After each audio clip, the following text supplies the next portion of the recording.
இந்திய ரூபாய்க்கான அடையாள குறியீட்டுக்கு பதிலாக தமிழ் எழுத்தான ரூ என்பதை முதலமைச்சர் முன்னிலைப்படுத்தியுள்ளார். ரூபாய்க்கான குறியீட்டை வடிவமைத்த உதயகுமார் நம்முடன் இணைந்திருக்கிறார். அவரிடம் பேசலாம். வணக்கம் திரு உதயகுமார். வணக்கம் மேடம். நீங்க தான் அந்த அடையாள குறியீட்டை உருவாக்கி இருக்கீங்க. தற்போது தமிழ் எழுத்தான ரூ அப்படின்றத நாளைக்கு நிதிநிலை அறிக்கையை ஒட்டி அவர்கள் பயன்படுத்தி இருக்கிறார்கள். முதற்கட்டமாக இந்த மாற்றத்தை நீங்க எப்படி பாக்குறீங்க?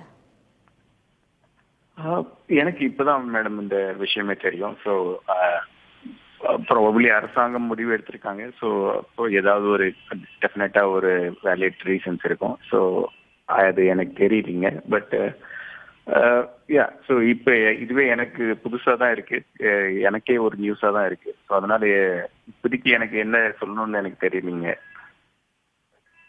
இல்லை, ஒரு அந்த தமிழ் எழுத்த ரூ அப்படின்னு மாத்திருக்காங்க, அடையாள குறியீட்டை மாத்திருக்காங்க அப்படின்ற மாதிரி பாக்குறீங்களா, அல்லது நீங்க உருவாக்குனதை பயன்படுத்தல அப்படின்ற அதிருப்தி ஏதேனும் உங்ககிட்ட இருக்கா? அதெல்லாம் ஒண்ணும் இல்லை மேடம். பிகாஸ் ஏன்னா இது 2010ல இருந்து இது யூஸ் பண்ணிட்டு தான் இருக்காங்க எல்லா இடத்துலயும். இன்ஃபேக்ட் தமிழ்நாட்டிலையும் இதை யூஸ் பண்ணிட்டு தான் இருந்தாங்க. ஸோ இப்போ அரசாங்கம் இதை மாற்றணும் அப்படின்னு நினைக்கிறாங்க. ஸோ ப்ராபப்ளி அது அவங்க சில காரணங்கள் இருக்கலாம்.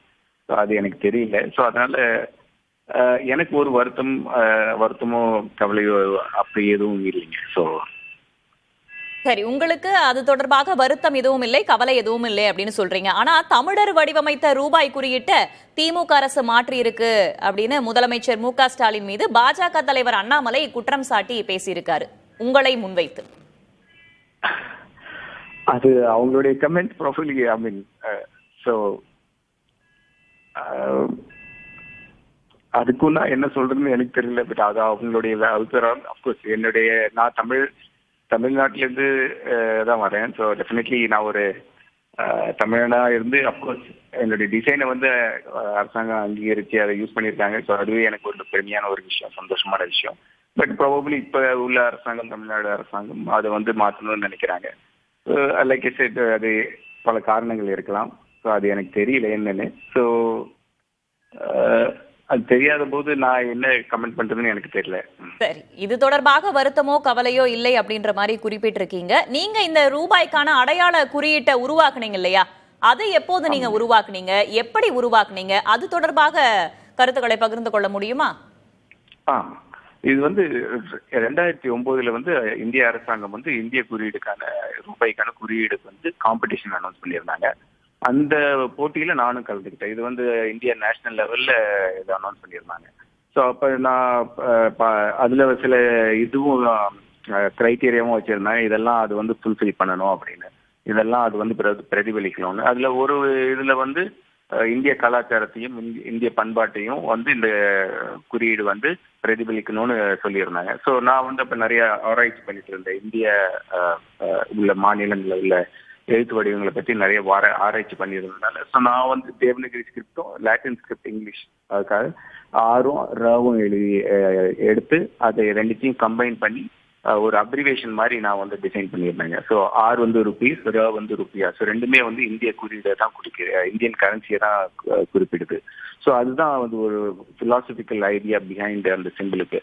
ஸோ அப்போ என்ன அவங்க கேட்டிருந்தாங்க, அதுக்கேற்ற மாதிரி நான் யோசிச்சு அதுக்கேற்ற மாதிரி தான் நான் அதை வடிவமைச்சு கொடுத்தேன். ஸோ அந்த அடிப்படையில தான் அரசாங்கம் என்னை தேர்ந்தெடுத்து என்னுடைய சிம்பிளை வின்னரா அறிவிச்சு அதை இம்ப்ளிமெண்ட் பண்ண ஆரம்பிச்சாங்க. ஸோ 2010ல இதை அனௌன்ஸ் பண்ணாங்க. இந்த மாதிரி இதுதான் இந்திய குறியீடு, இனிமேல் இந்திய ரூபாய்க்கான குறியீடு, இனிமேல் இதை தான் யூஸ் பண்ண போறோம். ஸோ அந்த மாதிரி தான் இது உருவானுச்சு.